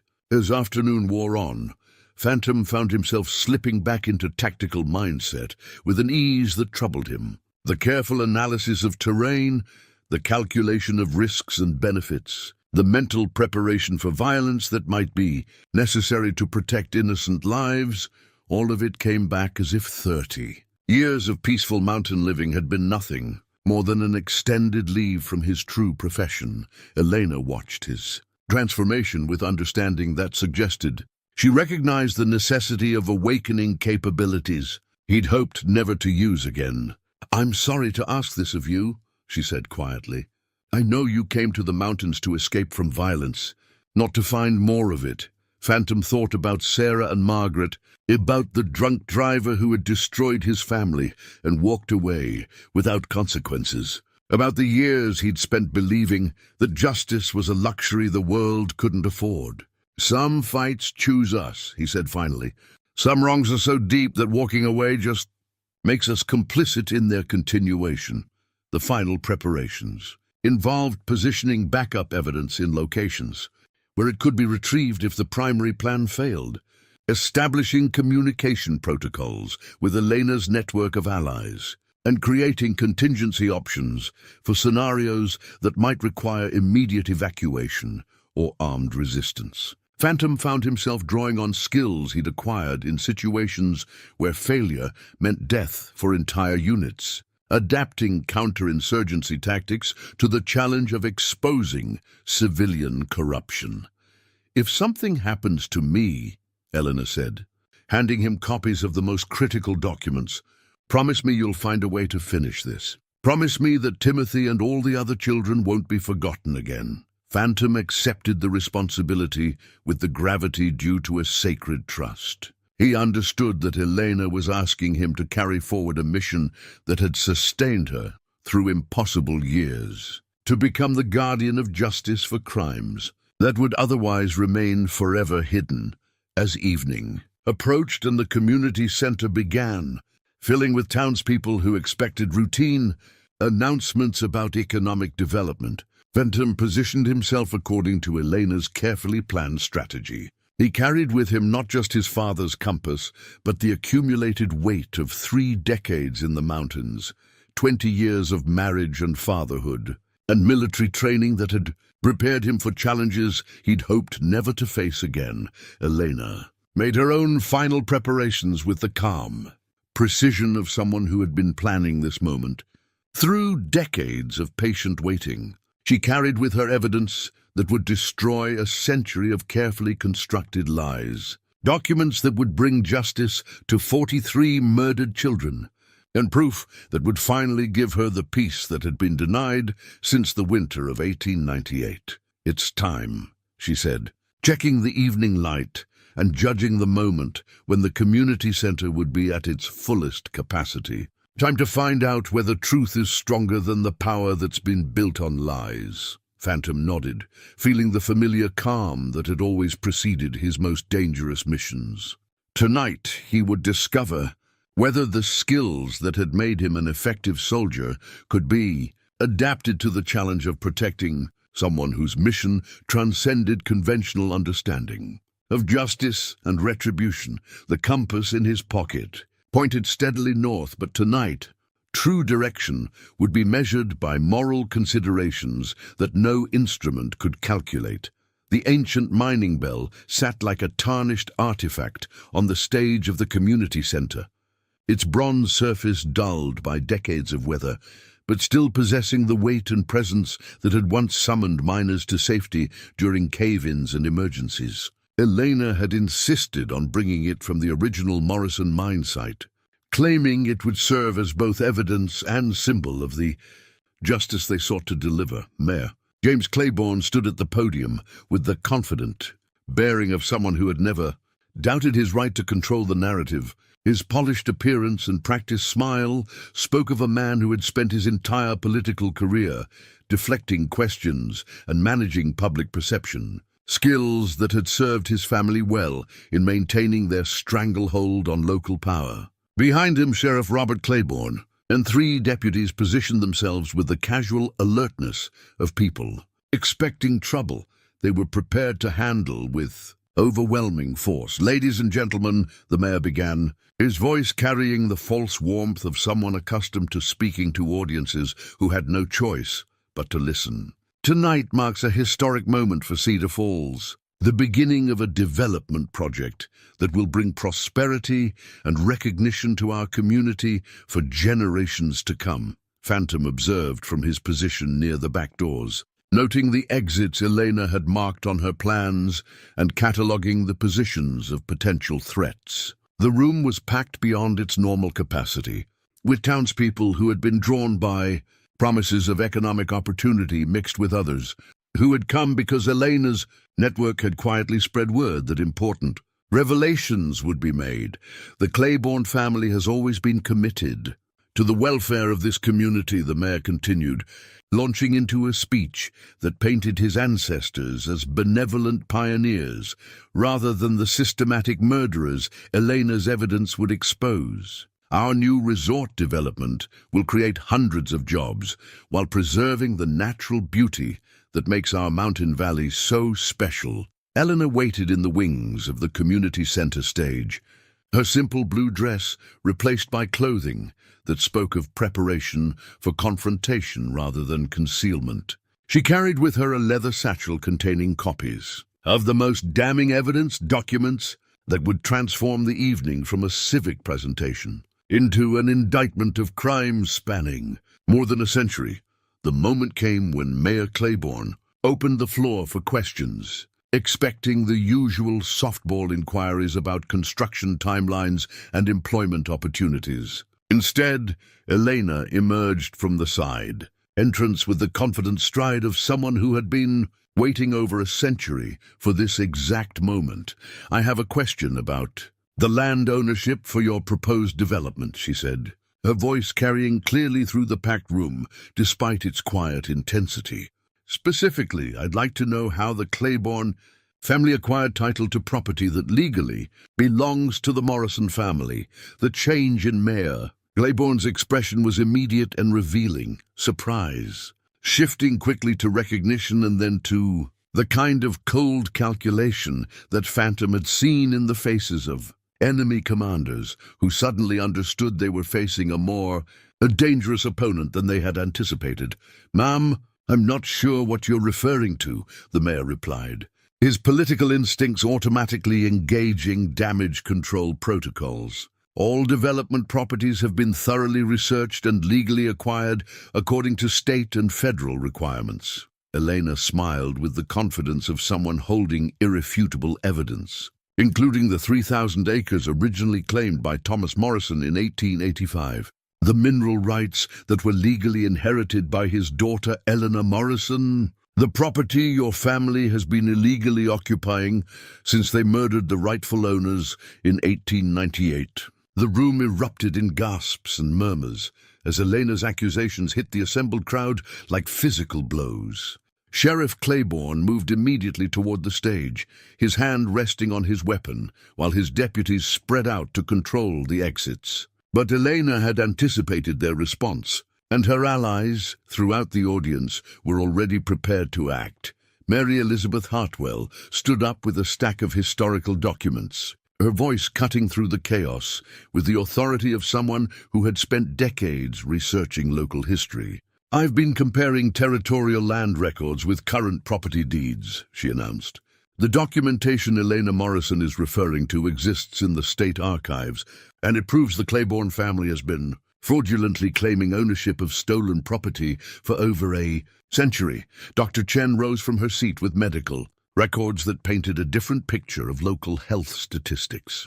"I've also been reviewing unexplained deaths and disappearances over the past 50 years, she said, her professional credentials lending weight to accusations that would have been dismissed as conspiracy theories from less credible sources. "The pattern suggests systematic crimes that have been covered up by law enforcement. Sheriff."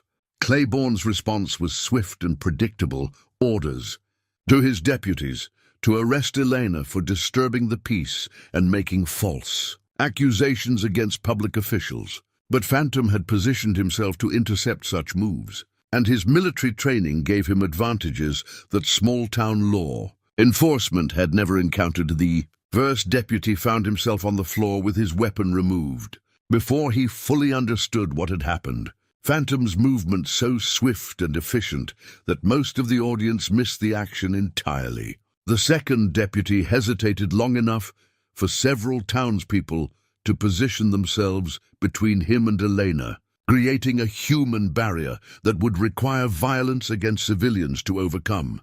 "This is an illegal assembly," Sheriff Claiborne shouted, trying to regain control of a situation that was rapidly spiraling beyond his ability to manage. "Everyone needs to leave immediately or face arrest for conspiracy and disturbing the peace."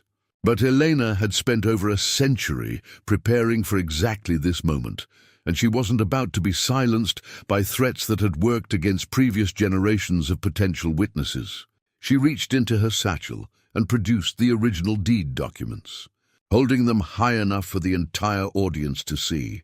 "These are the legal papers that prove my father's original claim to the land your family stole," she announced, her voice now carrying the authority of someone who had endured impossible hardships to reach this moment of truth. "Signed, witnessed, and registered with territorial authorities before William Claiborne ever set foot in this valley." The mayor's attempt to dismiss the documents as forgeries fell flat when Elena produced corroborating evidence from multiple sources, geological surveys that matched her father's claim descriptions, witness testimonies that had been preserved in family letters, and most damaging of all, correspondence between early Claiborne family members discussing their plans to eliminate the Morrison family and claim their property. But the most powerful moment came when Elena reached for the ancient mining bell and struck it 3 times. With a hammer she had brought for exactly this purpose. The sound that echoed through the community center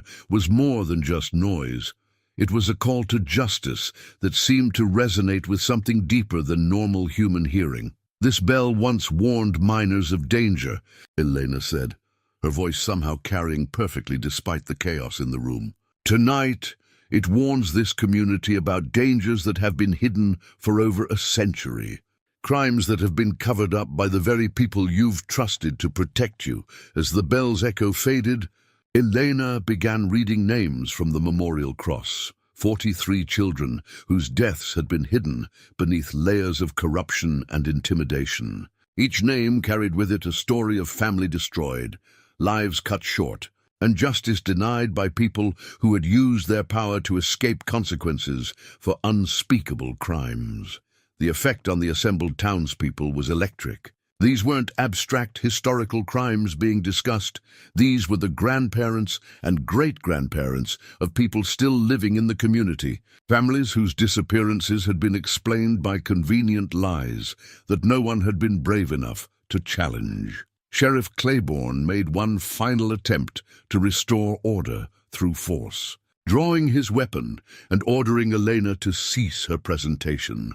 But Phantom was already moving, his military training allowing him to close the distance and disarm the sheriff before a shot could be fired. The action sent a clear message to everyone present. Elena's accusations were being backed by someone with the skills necessary to protect her from the violent retaliation that had silenced previous witnesses. The first phase of the confrontation had gone exactly as Elena had planned. The truth was now in the open, supported by irrefutable evidence and witnessed by the entire community.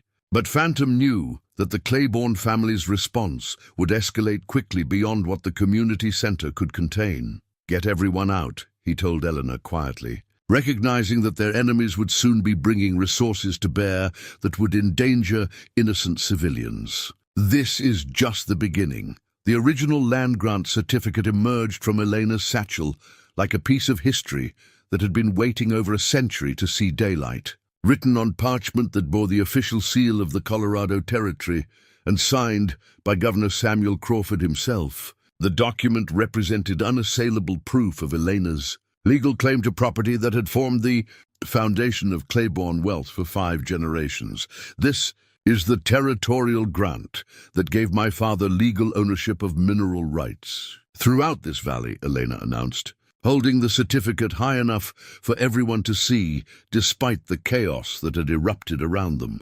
Signed on August 15, 1885, witnessed by 3 territorial officials, and recorded in the official land registry before William Claiborne had even heard of Cedar Falls.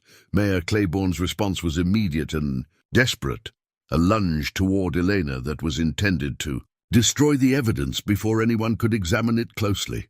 But Phantom intercepted the attack with the same precision he'd used to disarm the sheriff, sending the mayor sprawling across the stage while securing the precious document that represented Elena's legal vindication. The confrontation had moved beyond simple revelation into active combat, with the Claiborne family and their allies making increasingly desperate attempts to prevent evidence from reaching outside authorities.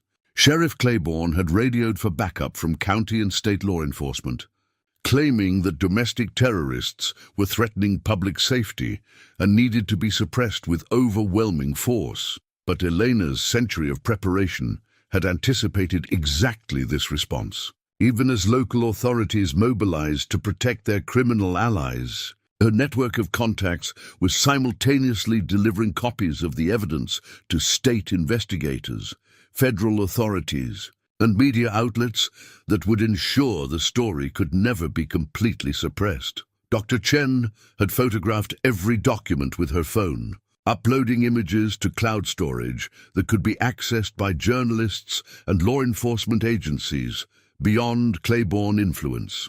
Mary Elizabeth Hartwell was live-streaming the confrontation on social media platforms that would preserve video evidence, even if local authorities attempted to confiscate recording devices. "You can't stop this," Eleanor told Mayor Claiborne as he struggled to his feet, his polished political facade finally stripped away to reveal the desperate criminal beneath.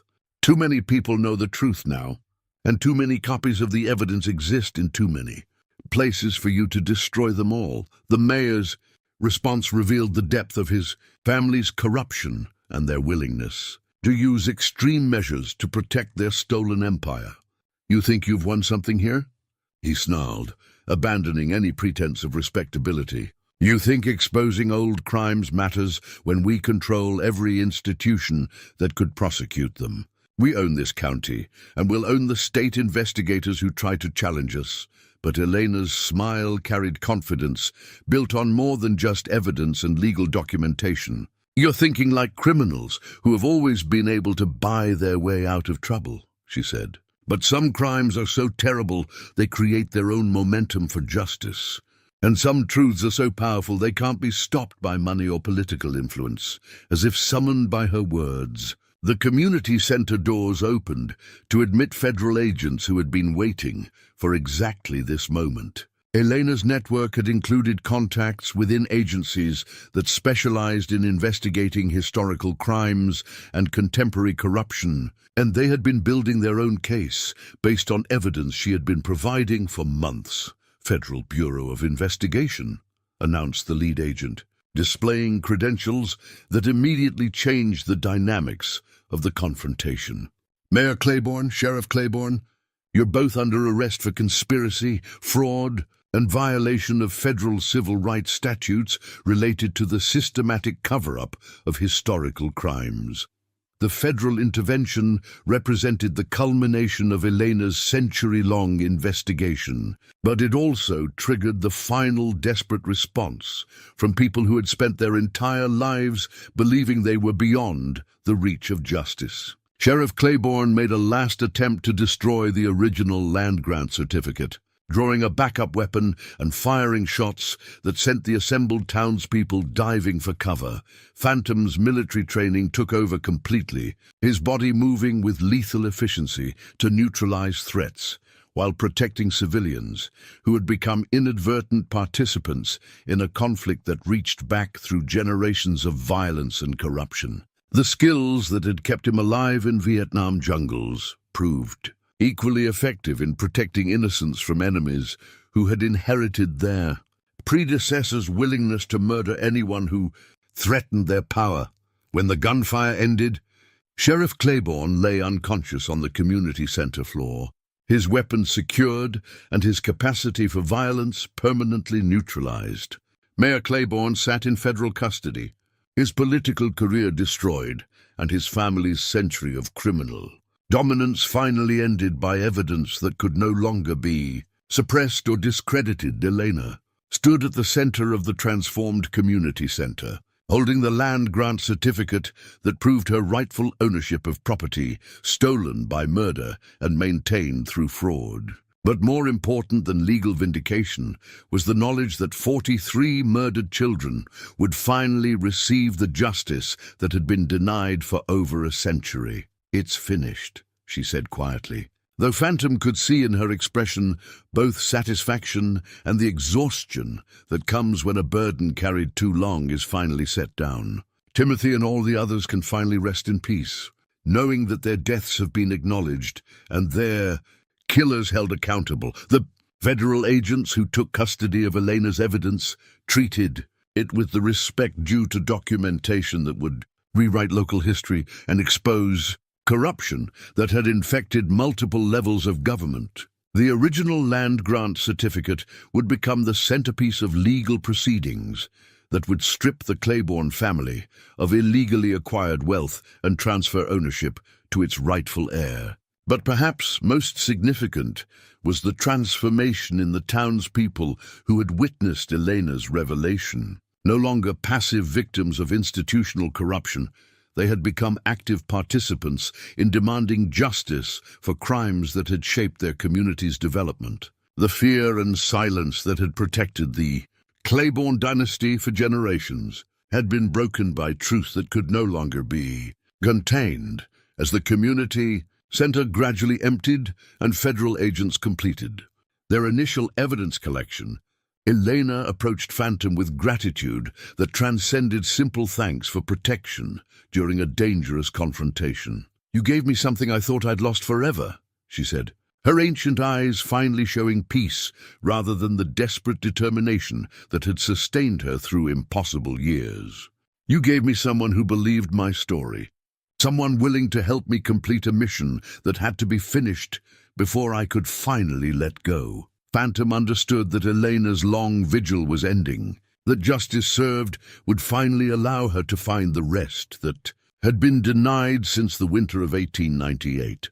But he also realized that her departure would leave him with responsibilities that would reshape his own life in ways he was only beginning to understand. The land grant certificate had made Elena the legal owner of property worth millions. But more important was her plan to use that wealth in service of justice for other victims whose crimes had never been exposed. The Claiborne family's defeat was not an ending, but a beginning of efforts to heal damage that reached far beyond a single mountain community. Tomorrow, Elena would begin the process of transferring her inheritance to purposes that would honor the memory of 43 murdered children while ensuring that similar crimes could never again be hidden by wealth and political influence. And Phantom would begin a new chapter of his own life, one dedicated to protecting others rather than simply protecting himself from the pain of human connection. The new cabin foundation stones lay precisely arranged, in a meadow that had once been part of the original Morrison family homestead, each piece carefully selected and positioned according to plans that honored both the past and the promise of a different future. Phantom ran his weathered hands along the smooth granite blocks, feeling the weight of purpose that had replaced the aimless solitude of his previous mountain existence. 3 months had passed since the federal investigation concluded with convictions that had dismantled the Claiborne criminal empire and restored Elena's rightful ownership of property stolen through generations of violence and fraud. The trials had made national news, exposing corruption that reached far beyond Cedar Falls and inspiring similar investigations into historical crimes across the American West. Elena emerged from the tree line carrying wildflowers she'd gathered from the memorial sites they now maintained together, her movements showing a peace that had been absent during the desperate years of her solitary vigil. The legal victory had transformed her from a guardian spirit haunted by unfinished justice into someone who could finally begin building something positive from the ashes of terrible loss the contractors say they can break ground next week, she said, arranging the flowers in a simple vase that would grace their future kitchen table. The Children's Center will be ready for occupancy by next spring, and the Memorial Park should be completed before the first anniversary of the trials. Phantom nodded, studying architectural plans that showed how Eleanor intended to use her reclaimed inheritance. Rather than simply enjoying the wealth that was rightfully hers, she had dedicated most of it to creating institutions that would protect other children from the kind of violence that had destroyed her family over a century ago. The Elena Morrison Foundation for Missing Children would provide resources for searching remote wilderness areas, support for families dealing with unexplained disappearances, and funding for investigations into cases that local authorities were unwilling or unable to pursue. The Memorial Park would ensure that Timothy and the 43 other murdered children were never forgotten again, their names carved in stone that would weather centuries, while their stories served as reminders of the price of unchallenged corruption. But more important was the living memorial represented by the Children's Center, a place where contemporary families could find safety, education, and hope in the same valley where previous generations had found only terror and loss. Dr. Chen wants to know if you've decided about her offer, Elena continued, referring to the proposal that Phantom serve as the Foundation's security director and wilderness safety coordinator. She thinks your mountain experience and protective instincts would be valuable assets for the search and rescue operations. Phantom had been wrestling with the decision for weeks, uncertain whether he was ready to fully abandon the isolation that had defined his adult life for 3 decades. The prospect of regular human contact, of responsibilities that extended beyond his own survival, represented a fundamental change that both attracted and terrified him. But Elena's example had shown him that some purposes were large enough to justify the risk of opening oneself to new possibilities for both connection and loss. I've been thinking about what you said about second chances, he admitted, setting down the foundation stone he'd been examining, about how sometimes they come wrapped in ways we don't expect, from directions we never saw coming. Eleanor's smile carried understanding, built on her own experience of transformation, from victim to guardian, to someone capable of building hope from the ruins of tragedy. Timothy would have been your Sarah's age if he'd lived, she said gently. Sometimes healing our own wounds means preventing similar wounds from being inflicted on others. The comparison hit Phantom with the force of recognition rather than pain. For 30 years, he'd carried Sarah's memory like a burden that could never be set down, grief that defined him more completely than any of his positive experiences or accomplishments. But Elena's example suggested the possibility of transforming that grief into energy for protecting other children, of finding purpose in ensuring that other fathers never had to experience the loss that had driven him into mountain solitude. Mary Elizabeth has been asking about the historical documentation project. Elena continued, referring to the comprehensive effort to preserve evidence of the crimes that had been exposed through their investigation. She thinks the Foundation should sponsor a complete archive of territorial-era violence against mining families, something that could help other communities uncover similar cover-ups. The scope of Elena's vision extended far beyond personal vindication or even local justice. She understood that the Claiborne family's crimes represented a pattern that had been repeated throughout the West during the mining boom years. Systematic violence that had been hidden by the same combination of wealth, political influence, and deliberate historical amnesia that had protected her family's killers for over a century. Phantom picked up one of the foundation stones, feeling its weight and solidity as he considered the magnitude of what they were planning to build together. The cabin would be their home, but it would also serve as headquarters for operations that could help other families find answers to questions that conventional law enforcement had been unable or unwilling to address. "I keep thinking about what you told me that first night in your impossible cabin," he said, remembering Elena's words about time moving differently in the mountains, about how some things appear when they're needed, how people find what they're meant to find when the moment is right. Elena nodded, understanding the direction of his thoughts. "We found each other because we were both carrying burdens that were too heavy for one person to bear alone. You needed someone who understood what it meant to lose everything that gave life meaning. I needed someone who understood that some fights are worth risking everything to win."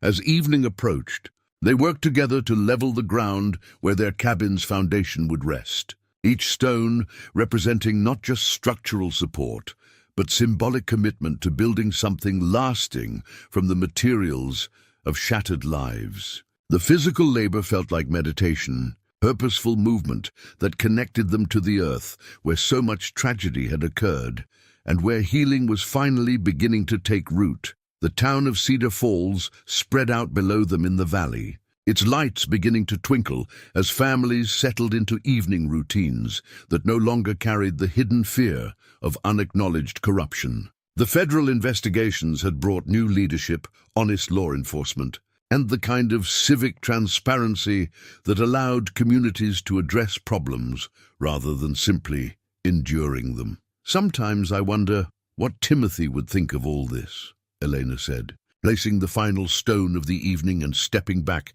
to survey their progress. Whether he'd approve of using his memory to help other children, whether he'd understand why it took so long to find justice for what happened to him.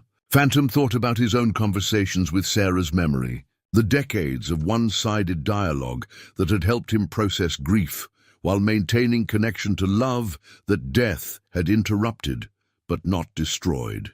"Children want the people who love them to be happy," he said finally. "They want their deaths to mean something beyond just loss, to contribute to a world where other children are safer because of lessons learned from their suffering." As stars emerged in the darkening sky above their mountain meadow, Elena and Phantom sat beside the foundation stones that would support their shared future. Two people who had found in each other the possibility of transforming grief into purpose, isolation into connection, and the weight of terrible memories into energy for building something better.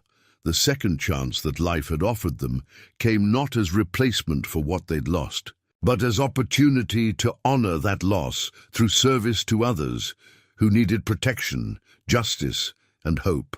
Tomorrow, they would continue building, both literally and figuratively, creating from the stones of tragedy a foundation strong enough to support dreams that neither could have imagined during their darkest years of solitude. In the distance, the lights of Cedar Falls reflected a community finally free from the shadows of hidden crimes, while above them, the same stars that had witnessed a century of injustice now illuminated the beginning of healing that would reach far beyond the boundaries of one mountain valley. The foundation they were building together would support not just their own renewed faith in the possibility of justice, but structures that would help other families find answers, safety, and hope in a world that often seemed designed to deny all three.